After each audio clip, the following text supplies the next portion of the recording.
जय हिंद दोस्तों, मैं शिवानी। जैसा कि आप सभी जानते हो कि मेरी यूपीएससी सिलेबस की जो सीरीज़ चल रही है उसमें मैं आज आपके लिए यूपीएससी मेंस एग्ज़ाम का पेपर 4 यानी कि जीएस थर्ड, आज के इस वीडियो में हम आपको जीएस पेपर थर्ड के बारे में बताने वाले हैं। जैसा कि इसकी जो पिछली वाली वीडियो थी यानी कि प्रीवियस वीडियो, उसमें मैंने आपको जीएस सेकेंड और जीएस फर्स्ट के बारे में भी पूरा डिटेल में बताया था।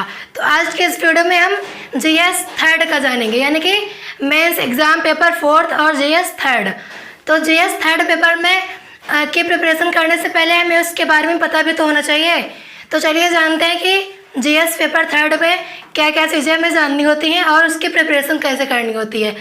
तो जीएस पेपर थर्ड में साइंस एंड टेक्नोलॉजी पढ़नी होती है, economic development, environment, security, disaster management, biodiversity.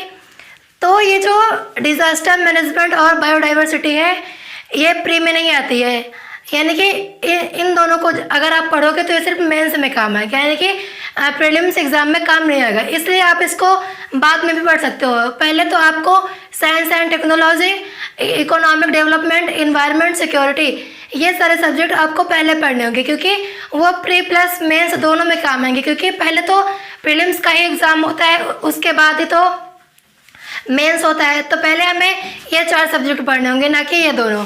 अगर पहले ये इसकी प्रिपरेशन हो जाएगी उसके बाद ही हम इसको पढ़ेंगे। इसमें सबसे इम्पोर्टेंट क्या है?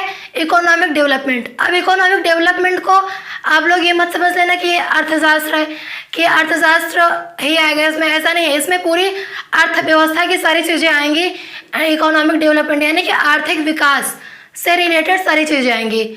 तो ये रहा इकोनॉमिक डेवलपमेंट। इसमें जो यानी कि जो जीएस थर्ड पेपर है इसमें ज़्यादा से ज़्यादा क्वेश्चन इकोनॉमिक डेवलपमेंट से ही आते हैं। उसके बाद इन्वायरमेंट, साइंस एंड टेक्नोलॉजी और सिक्योरिटी।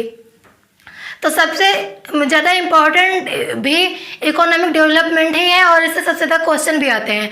फिर उसके बाद साइंस एंड टेक्नोलॉजी से आते हैं कुछ क्वेश्चंस, इन्वायरमेंट से आते हैं, सिक्योरिटी से आते हैं, डिजास्टर मैनेजमेंट से और बायोडाइवर्सिटी से कम क्वेश्चंस आते हैं। और ये तो प्रीलिम्स में भी काम नहीं आता है, ये सिर्फ मेंस में काम आता है। और जो ऊपर के 4 सब्जेक्ट हैं ये प्री प्लस मेंस दोनों में काम आते हैं। इसके लिए हमें करंट अफेयर्स भी पढ़ना होगा, यानी कि जो ये साइंस एंड टेक्नोलॉजी है, इकोनॉमिक डेवलपमेंट, इन्वायरमेंट, इसके लिए अगर आप डेली न्यूज़पेपर पढ़ रहे हो तो काफ़ी चीज़ें आपकी वहीं से क्लियर हो जाएंगी।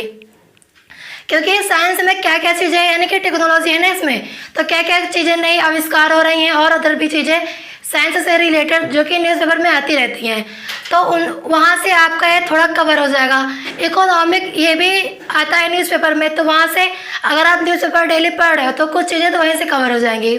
जानेंगे कि हमें टेक्नोलॉजी में क्या क्या चीज़ें और पढ़नी है। तो उसके लिए मैंने आपको एनसीईआरटी और न्यूज़पेपर का तो बताया ही है, और भी इसमें जैसे हमें विज्ञान और टेक्नोलॉजी के क्षेत्र में भारत की क्या उपलब्धि रही है, अभी तक भी जो भी टेक्नोलॉजी के क्षेत्र में भारत की उपलब्धि रही है उसके बारे में मैं सारा डिटेल में पढ़ना है इसमें। और भी जो नई नई टेक्नोलॉजी आ रही हैं उनके बारे में पढ़ना है। फिर इंफॉर्मेशन एंड टेक्नोलॉजी यानी कि इंफॉर्मेशन और टेक्नोलॉजी के बारे में भी हमें पढ़ना है इसमें। अंतरिक्ष के क्षेत्र में भारत की क्या उपलब्धि थी, कंप्यूटर के क्षेत्र में और रोबोट के क्षेत्र में, नैनो टेक्नोलॉजी के क्षेत्र में, बायोटेक्नोलॉजी के क्षेत्र में और बौद्धिक संपदा का अधिकार, यानी कि ये सारी चीज़ें हमें टेक्नोलॉजी में पढ़नी होंगी। साइंस एंड टेक्नोलॉजी में ये सारे टॉपिक्स हमें पढ़ने होंगे। और ये तो कुछ टॉपिक्स मैंने आपको बताए हैं, और भी कुछ टॉपिक हैं जिन्हें आप जब पढ़ोगे तो बुक पढ़ोगे तो खुद ही समझ में आएगा कि क्या क्या चीज़ें इंपॉर्टेंट है। और इम्पॉर्टेंट हमें तभी पता चलेगा जब आप प्रीवियस ईयर के क्वेश्चन पेपर देखोगे पहले, उसके बाद ही फिर बुक पढ़ोगे तो आपको वहीं से क्लियर हो जाएगा कि क्या चीज़ हमारे सब्जेक्ट के लिए इम्पॉर्टेंट है। तो ये तो सारा टेक्नोलॉजी का रहा। अब हम जानेंगे इकोनॉमिक डेवलपमेंट, यानी कि इकोनॉमिक डेवलपमेंट में हमें क्या क्या चीज़ें पढ़नी होती है। अगर हमें जीएस पेपर थर्ड की जब हम प्रिपरेशन स्टार्ट कर दिए हैं तो हमें सारी चीज़ें पता होनी चाहिए ना कि किस सब्जेक्ट में हमें क्या क्या चीज़ें पढ़नी है। उत्पादन, बाजार, उपभोग, मांग एवं पूर्ति, ये सारी चीज़ें पूरे डिटेल में पढ़नी होगी, क्योंकि जब हम इकोनॉमिक्स पढ़ते हैं तब उसके पहले भी हमें ये सारी चीज़ें आनी चाहिए, तभी तो और अदर चीज़ें में समझ में आएंगी। जैसे कि मान लो हम इंग्लिश में पढ़ना है तो उसके लिए हमें अपनी ग्रामर स्ट्रॉन्ग करनी होती है, तभी तो इंग्लिश अच्छे से हमें आएगी। उसी तरह इकोनॉमिक्स में अगर आपको इकोनॉमिक्स पढ़ना है तो उसके लिए कुछ चीज़ें ऐसी होती है जो हमें पहले से ही कवर कर लेनी चाहिए, तभी बुक पढ़ना चाहिए। जैसे कि ये उत्पादन क्या होता है, उपभोग क्या होता है, बाजार क्या होता है, ये सारी चीज़ें हमें एकदम बिल्कुल रटी होनी चाहिए कि अगर कहीं पर भी ये वर्ड लिखा मिले तो ये ना रहे कि हमें ये समझ में नहीं आ रहा है। तो इसमें हमें पढ़ना उत्पादन क्या होता है, यानी कि इसका सारा डिटेल, बाजार, उपभोग, मांग एवं पूर्ति, आर्थिक व्यवस्था, आर्थिक व्यवस्था का जो पूरा विवरण होता है ये सारा हमें इसमें पढ़ना होता है। भारतीय अर्थव्यवस्था का स्वरूप, आर्थिक विकास, राष्ट्रीय आय तो आप अगर न्यूज़पेपर पढ़ रहे हो तो उससे भी कुछ चीज़ें क्लियर हो जाएंगी, जैसे कि बजट और भी मुद्रास्फीति भी आती है उसमें। तो न्यूज़पेपर से तो कुछ चीज़ें क्लियर हो जाएंगी, लेकिन आपको बुक भी तो पढ़ना होगा। पहले तो आपको एनसीईआरटी पढ़ना होगा, उसके बाद ही रेफरेंस बुक पे आओगे। तो ये जैसे कि राष्ट्रीय आय, इसका तो पूरा विवरण पढ़ना होगा। बजट जो कि हर वर्ष मतलब चेंज होता रहता है, फिर भी हमें इसको नॉलेज होना चाहिए। मौद्रिक प्रणाली और मुद्रास्फीति, अब इसमें हम आते हैं कि आर्थिक विकास में हमें क्या क्या पढ़ना है। उसके लिए भारतीय अर्थव्यवस्था में कृषि की क्या भूमिका है, और यानी कि जो भी मतलब भारतीय अर्थव्यवस्था है उसमें कृषि की क्या भूमिका है, यानी कि क्या क्या योगदान है उनका, ये सारी चीज़ें हमें पढ़ना है इसमें। भारतीय औद्योगिक परिदृश्य और सर्विस सेक्टर जैसा कि वो तृतीय क्षेत्र में आता है, तो उसको भी हमें पढ़ना होगा। सरकार की नीतियाँ, जैसे कि जो भी गवर्नमेंट है प्रेजेंट टाइम में, उसकी जो भी नीतियाँ और जो योजनाएं चल रही हैं उसका भी हमें पूरा नॉलेज होना चाहिए। भारतीय बैंकिंग व्यवस्था, शेयर मार्केट, रोजगार, भूमि सुधार, नीति आयोग, उदारीकरण और टैक्स सिस्टम। तो ये हमने आपको कुछ टॉपिक्स बता दिए, और भी कुछ अदर टॉपिक हैं। जब आप बुक पढ़ोगे तो आपको खुद ही समझ में आ जाएगा कि हमें क्या क्या पढ़ना है। तो ये सारा रहा इकोनॉमिक डेवलपमेंट का, कि हमें इकोनॉमिक डेवलपमेंट में क्या क्या पढ़ना है। अब हम जानेंगे कि बायोडाइवर्सिटी और इन्वायरमेंट में क्या पढ़ना है। इसके लिए तो हमें करंट अफेयर मतलब पढ़ना आना ही चाहिए, यानी कि जो भी करंट अफेयर है उसका हमें पूरा नॉलेज होना चाहिए, और उसके लिए सबसे बेटर तरीका है न्यूज़पेपर। फिर उसमें महत्वपूर्ण संगठन, अंतर्राष्ट्रीय सम्मेलन, पर्यावरण संधियाँ, यानी कि जो भी महत्वपूर्ण संगठन है ये सारी चीज़ें भी आपको न्यूज़पेपर से कवर हो सकती है, लेकिन फिर भी आपको बुक तो पढ़ना ही है।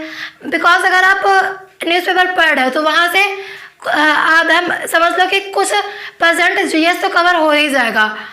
और आपको अगर न्यूज़पेपर जैसे कि आप पढ़ रहे हो, आपको उसकी आदत बन गई, फिर आपको इंटरेस्ट भी है उसमें, तो जो भी आप पढ़ोगे वो माइंड में रहेगा।